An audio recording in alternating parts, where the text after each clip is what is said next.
Di tengah malam, sang wanita mengambil air dari kulkas. Karena hari panas, dia hanya mengenakan tank top dan tidak memperhatikan. Di dalam rumah ada sesuatu yang sedang menatapnya. Setelah minum dia naik ke atas. Tiba-tiba mendengar suara aneh. Dia turun ke bawah untuk melihat. Di bawah berjalan masuk seekor harimau. Wanita kaget, dari mana harimau itu datang? Dia yang ketakutan perlahan-lahan kembali ke lantai atas. Menutup pintu dan mematikan lampu. Ingin membuka jendela untuk kabur. Tapi baru sadar kalau jendela itu dibatasi oleh kayu. Dia mendorong sekuat tenaga tetap tidak terbuka. Dia baru kepikiran. Semalam ayah tirinya mengatakan badai akan datang. Harus membuat rumah menjadi kokoh lagi. Tapi dia tidak mengerti, yang dimaksud ayahnya adalah memanggil beberapa tukang. Dan menutup semua jendela dengan papan kayu. Dia lebih tidak tahu lagi. Kalau harimau itu adalah ayahnya yang beli. Dan sudah kelaparan 3 hari. Di malam hari saat putrinya sudah tidur, dia baru memasukkannya ke rumah. Bagaimana ini? Wanita ini ingin menelepon untuk meminta pertolongan. Tapi HP-nya ada di kamar laundry lantai bawah. Dia membuka pintu dan melihat dari celah pintu. Memastikan harimau itu tidak naik ke atas. Dia pun dengan cepat melewati lorong dan masuk ke kamar adiknya. Sambil mendorong jendela sambil membangunkan adiknya. Tapi jendela di sini juga tertutup oleh papan kayu. Adiknya masih belum bangun. Dia membuka selimut. Dan melihat ternyata adiknya tidak ada. Mampus nih, gak mungkin kan dia turun ke bawah. Tidak ada cara lain, wanita ini hanya bisa perlahan-lahan turun ke bawah. Dan melihat di sekitarnya. Melihat tidak ada harimau. Dia pun masuk ke dalam kamar laundry. Dan mengambil HP untuk melapor polisi. Teleponnya tidak sambung dan harus menunggu sebentar. Wanita ini tidak bisa menunggu lagi. Dia membuka pintu, dan perlahan-lahan meneriaki nama adiknya. Dari belakang muncul suatu suara. Dia membalikkan kepala, dan dari sana muncul seekor harimau. Wanita ini pun langsung berlari ke pintu belakang. Dibuka ternyata ada papan kayu juga. Sekarang rumah ini sudah menjadi peti mati mereka berdua. Si wanita mendobrak papan kayu pintu belakang. Juga menendangnya dengan kaki. Perlahan-lahan suara harimau semakin mendekat. Dia kembali bersembunyi ke kamar laundry. Membuka jendela. Melihat papan kayu di sini agak longgar. Bagus, wanita ini mengambil setrika dengan putus asa. Tapi harimau datang juga. Pintu sangat rapuh seperti triplek. Melihat pintu yang sudah hampir terbuka. Wanita memindahkan tong sampah menjadi alas. Dan naik ke atas saluran. Sekali lompat dan lompat lagi. Akhirnya dia naik ke atas. Kemudian harimau yang kelaparan itu pun masuk. Sang wanita menahan di dalam saluran. Kakinya yang menahan dinding pipa pun kesakitan. Tapi dia tidak boleh melepaskan tangannya. Karena di bawah ada seekor harimau yang sudah kelaparan selama 3 hari. Tiba-tiba HP di lantai berbunyi. Adalah telepon dari polisi. Ini bukan waktu yang tepat. Dia melihat harimau menggigit hancur HP-nya. Pegangan si wanita sudah tidak tertahan lagi. Terus melincir ke bawah dan berhenti. Dia sekuat tenaga memanjat lagi ke atas. Setetes keringat mau jatuh dari saluran. Dan terjatuh ke lantai. Harimau itu teralihkan dan menjilat keringat tersebut. Lalu tempat persembunyian si wanita ketahuan. Mampus deh.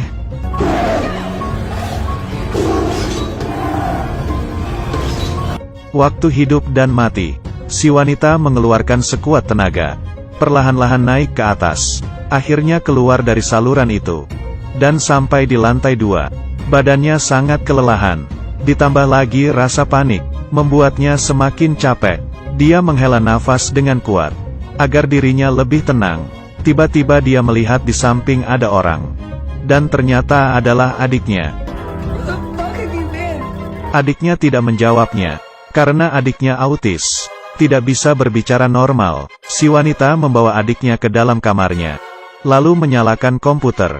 Mencoba untuk meminta pertolongan dari internet. Tapi internetnya tidak tersambung. Harimau pun datang. Si wanita mengambil parfum dan menyemprotnya ke sekelilingnya. Lalu membawa adiknya sembunyi di bawah kasur. Harimau memasuki pintu. Dia sedang mencium bau parfum. Dia tidak bisa mencium bau keberadaan sang kakak adik. Dan harimau lompat ke atas kasur. Sehingga papan kasur itu agak turun.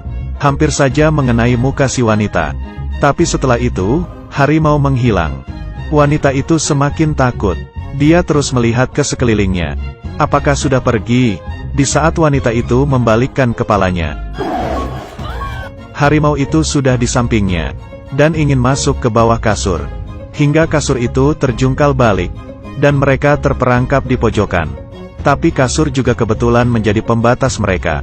Si wanita bersusah payah mengulurkan tangannya untuk membuka pintu di sebelah, dan membawa adiknya keluar. Mereka berlari ke lantai bawah, dan sang gadis mengeluarkan sekotak daging dari kulkas, lalu memasukkan obat tidur ke dalam daging. Kemudian melemparnya ke lantai. Harimau yang mencium bau daging pun turun ke bawah. Saat itu, penyakit adiknya kambuh. Tidak berhenti berteriak, si wanita dengan cepat berlari dan menggendongnya. Kemudian naik ke lantai atas. Harimau menghabiskan dagingnya, tapi sepertinya tidak ada efeknya. Mereka berdua sembunyi di dalam lemari. Melihat harimau yang mencium baunya datang, dia hanya bisa berdoa dalam hati. Tapi sangat tidak beruntung, harimau menemukan keberadaan mereka. Semakin lama semakin dekat, hingga mendobrak pintu lemari. Mereka saling bertatapan. Si wanita bisa melihat dengan jelas mulut harimau yang penuh liur dan gigi tajamnya. Dia melihat ke belakang dan menggunakan besi memukul dinding. Papan dinding yang rapuh itu pun terbuka. Tapi harimau juga sudah menggigit lemari pintu hingga terbuka. Si wanita mengantarkan adiknya keluar dulu, lalu segera mengikutinya. Tapi dia terlambat selangkah sehingga kakinya terluka. Lubang yang kecil membuat harimau itu tidak bisa masuk. Hanya bisa mengeluarkan kepalanya, dan sangat dekat dengan adiknya. Si wanita menggunakan besi memukul harimau, dan membawa adiknya lari. Mereka masuk ke ruang kerja ayahnya, dan menahan pintu dengan meja. Lalu dia merobek sebuah baju, dan membungkus lukanya. Di lantai ada beberapa dokumen. Si wanita asal membolak-baliknya. Tiba-tiba menyadari surat asuransi. Setelah dibuka, pemegang asuransi itu adalah mereka berdua. Dan yang mendapat manfaatnya adalah ayahnya. Saat itu, dia akhirnya mengerti. Ini semua adalah tindakan ayahnya. Membunuh mereka dan mendapatkan uang kompensasi. Kemudian dia melihat, di atas rak buku ada setengah kotak peluru. Dia mengambil peluru, dan langsung mencari pistol. Akhirnya menemukannya di dalam rak. Perlahan-lahan memasukkan peluru. Dia harus mengandalkan ini untuk bisa mengeluarkan adiknya. Si gadis bersembunyi di pojokan ruang tamu. Harimau perlahan-lahan berjalan di belakangnya. Setelah mengaum dia berjalan ke samping. Sang wanita menggunakan kesempatan terus untuk menembaknya. Tapi dia tidak memperhatikan kalau lubang pertama itu kosong. Sekali tembak tidak ada peluru. Harimau yang mendengar suara itu memutar kepalanya. Dan gadis sambil berlari sambil menembak. Dan semuanya gagal. Dia bersembunyi di dapur. Dan harimau melompat ke atas kompor. Si wanita menyalakan kompor, sehingga harimau itu terkena api. Dan dia melompat ke bawah. Si wanita dengan cepat berlari ke dalam ruang laundry, menutup pintu dan menahannya dengan rak. Kemudian mengambil setrika memukul papan kayu di jendela. Dan harimau terus mendobrak pintu. Akhirnya si wanita membuka jendela. Angin kencang dan hujan menerpa wajahnya. Dan akhirnya dia keluar melewati jendela. Di bawah terpaan hujan, dia segera masuk ke dalam mobil. Menyalakan mobil. Sekarang, hanya perlu menginjak gas. Dia sudah bisa meninggalkan tempat yang mengerikan ini. Dan pergi melapor ke polisi. Tapi dia tidak melakukannya. Dia melihat ke rumah. Adiknya masih di dalam. Kapan saja bisa mati. Ia mengelap hidungnya dan keluar dari mobil, lalu masuk lagi ke dalam lewat jendela tadi. Dia mengambil pistol yang tersisa satu peluru, dan mencari seluruh rumah. Akhirnya dia menemukan adiknya yang berada di dalam lemari yang sudah rusak. Dia membawa adiknya ke kamar mandi. Dengan kain lap, tongkat kayu dan alkohol. Membuat obor. Kemudian mengarahkan api itu membawa adiknya turun ke bawah. Sampai di ruang tamu.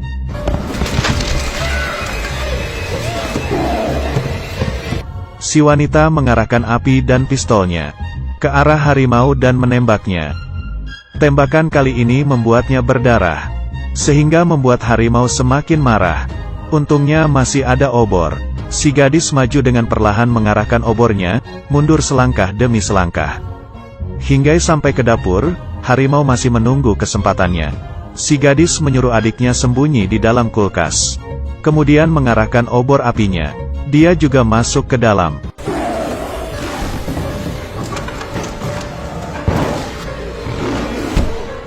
Untungnya kulkas yang baru dibeli belum dihidupkan. Dan sangat kuat. Kakak adik menginap semalam di dalam kulkas. Keesokannya, si wanita perlahan-lahan membuka pintu kulkas. Melihat harimau tidak ada di sekitarnya, dia dengan suara keci memanggil adiknya. Saat itu, papan kayu di pintu depan terbuka. Ayah tirinya perlahan-lahan masuk dengan membawa pistol. Dia datang untuk mengumpulkan mayat mereka. Tapi tiba-tiba melihat si wanita yang membawa adiknya keluar dan masih hidup. Ayah tiri terdiam, tapi masih berpura-pura bodoh. Masih bertanya, "Kalian tidak apa-apa kan?" Dan menutup pintu. Si wanita yang sudah mengetahui maksud ayah tirinya pun berkata, "Kami tidak akan memberitahu orang lain.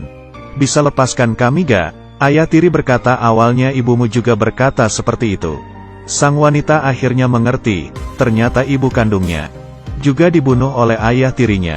Ayah tirinya tidak berkata apa-apa lagi dan bersiap untuk menembak. Tiba-tiba harimau datang dan menggigit lehernya dan menariknya masuk ke dalam rumah. Orang yang membuatnya kelaparan 3 hari akhirnya dimakan. Sang gadis membawa adiknya segera kabur dari tempat ini. Di dalam film ini, manusia lebih mengerikan dibandingkan harimau. Karena harimau bertindak karena kelaparan. Tapi manusia tidak ada standar seperti itu. Ya sudah, kalian suka dengan cerita ini gak? Kalau suka jangan lupa klik tombol sukanya ya. Jika ada pendapat tinggalkan di kolom komentar.